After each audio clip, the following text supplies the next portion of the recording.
See the water? I don't know if it's from what.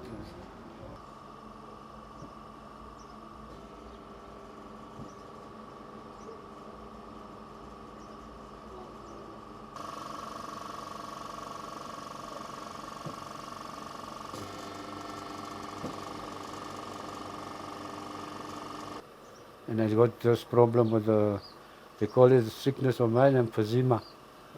I don't know, it's similar to what they call this asthma, same thing. But the emphysema, I think, is more effective on the lungs and the chest and the heart. The heart is also involved there because of water on my lungs. I find it hard to breathe.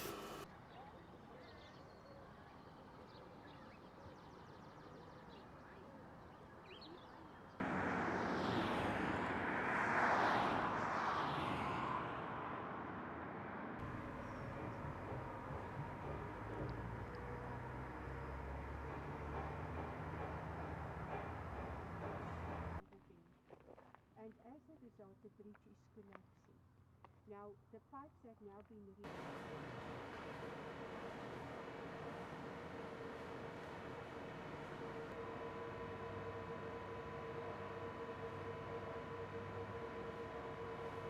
As far as the risks to communities is concerned, you have the risks associated with radiation. You have three kinds of radiation we find in the environment: alpha, beta, and gamma, where alpha and beta are charged particles with a short range, where the risk would come through inhalation or ingestion. So if people breathe it in or eat it, it's going to get into their body, and it's both chemically toxic, uranium, and radioactive.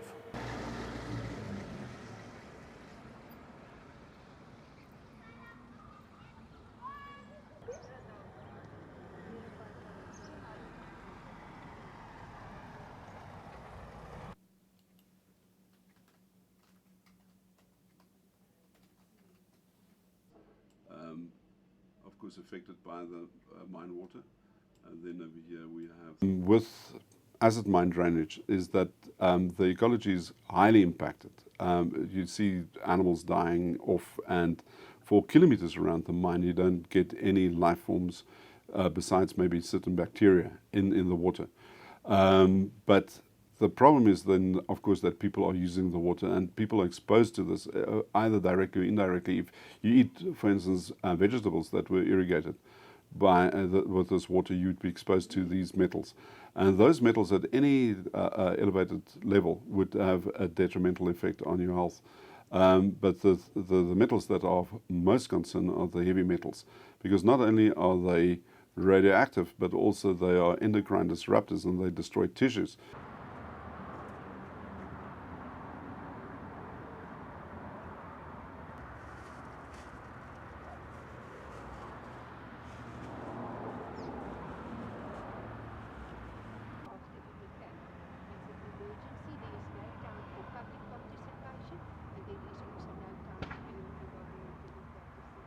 And I find that a lot of people, especially around here, has got respiratory problems as well as cancer. A lot of people has got cancer, especially lung cancer. And we don't know whether it's because of the dust, but it's very, very prevalent here in our town. even though they had no benefit from the gold mining. I mentioned to you that Anglo-American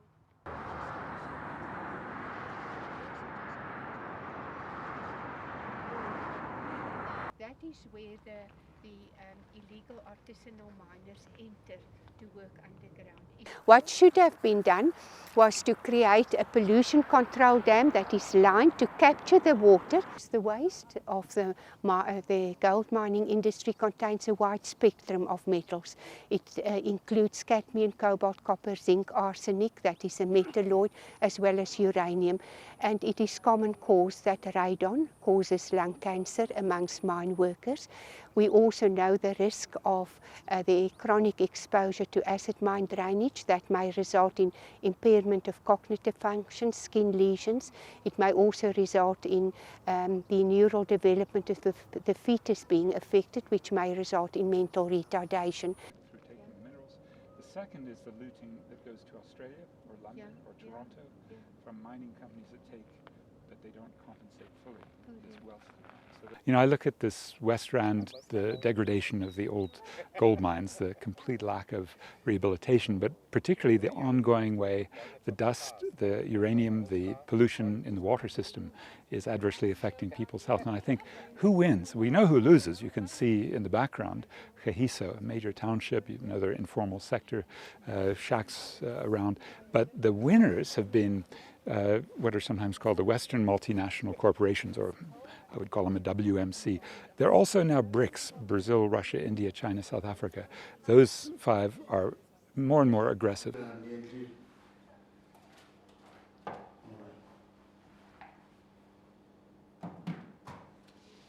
Most of these dumps, they were created prior to the promulgation of environmental laws.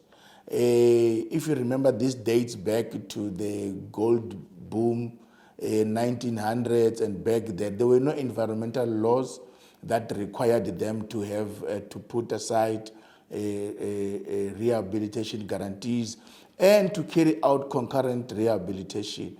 So most of these mines that created this have now been either liquidated or dead or ceased operations.